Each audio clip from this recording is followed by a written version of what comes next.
Good morning, all my dear students of class 4. As you people know that we have already finished the entire syllabus for half yearly from grammar as well as Gunjan book as well as creative writing section. So I want you people to go through each and every section properly. If there is any doubt, you should ask that I sir didn't understand this things or that thing. I will explain you again in the Google Classroom. तो जैसा कि मैंने आपका class test भी लिया, revision भी करवाया, copy भी चेकिंग किया, कुछ बच्चों के अभी भी बाकी है जिन्होंने सबमिट नहीं किया होगा और साथ ही साथ हमने रिवीजन भी किए हैं। तो चलिए आज हम रिवीजन करते हैं आपके व्याकरण किताब से पार्ट नंबर 9 जिसका नाम है विशेषण। तो जैसा कि आप जानते हैं I already taught you this lesson. तो ये जो विशेषण का अर्थ है अंग्रेजी में इसे एडजेक्टिव कहा जाता है जिसका अर्थ है विशेषता बताने वाले शब्दों को हम विशेषण कहते हैं। तो देखिए क्या लिखा है, गुण दोष रंग और आकार माप तोल संख्या परिमाण शब्द जो देते इनका ज्ञान विशेषण ही उनका नाम। तो चलिए विशेषण के बारे में और कुछ हम जानते हैं, विशेषण की परिभाषा उनके भेद। ठीक है, चलिए। तो देखिए ये बहुत ही प्यारा सा चित्र है। इस चित्र में हम देख सकते हैं बहुत सारे बच्चे एक बीच में, बीच का अर्थ होता है जो समुद्र का किनारा, वहाँ पर बच्चे खेल रहे हैं, आराम कर रहे हैं, कोई गेंद खेल रहा है, कोई रेत से घर बना रहे हैं। तो चलिए इसके बारे में जानते हैं।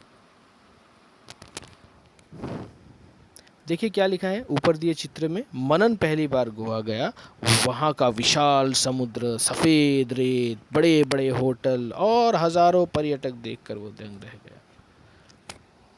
तो मनन क्या देखकर दंग रह गया? विशाल समुद्र, सफ़ेद रेत, बड़े बड़े होटल और हज़ारों पर्यटक देखकर वह दंग रह गया। इन वाक्यों में रंगीन शब्द हमें संज्ञा सर्वनाम शब्दों की विशेषता जैसे उनके गुण, रंग, रूप, आकार और संख्या आदि के बारे में बता रहे हैं। जैसे कैसा समुद्र है? विशाल। कितने पर्यटक है? हज़ारों। कैसी रेत है? सफ़ेद। कैसे होटल हैं? बड़े बड़े।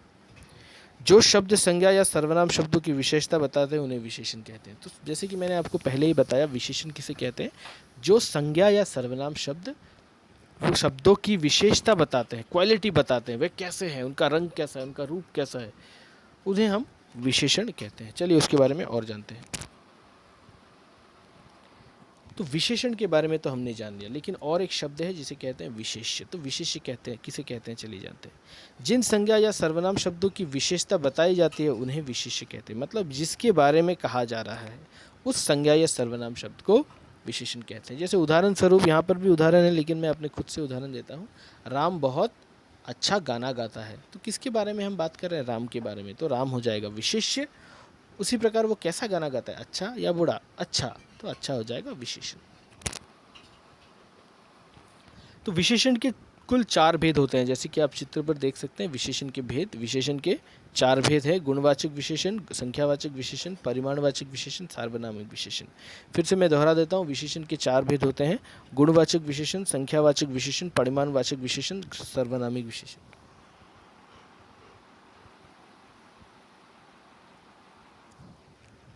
तो देखिए गुणवाचक विशेषण होता क्या है?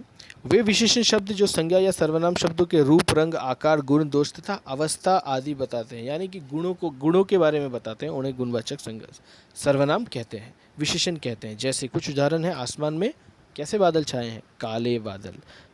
कैसा बच्चा रो रहा है? छोटा बच्चा रो रहा है।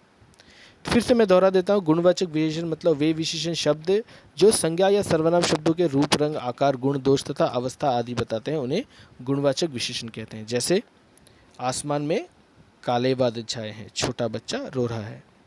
तो इसी के साथ मैं अपना पार्ट यहीं पे ख़त्म करता हूँ। मैं दूसरे पार्ट में आपको परिणामवाचक विशेषण, संख्यावाचक विशेषण और सार्वनामिक विशेषण के बारे में संपूर्ण रूप से ज्ञान की उपलब्धि कराऊंगा। तब तक के लिए धन्यवाद।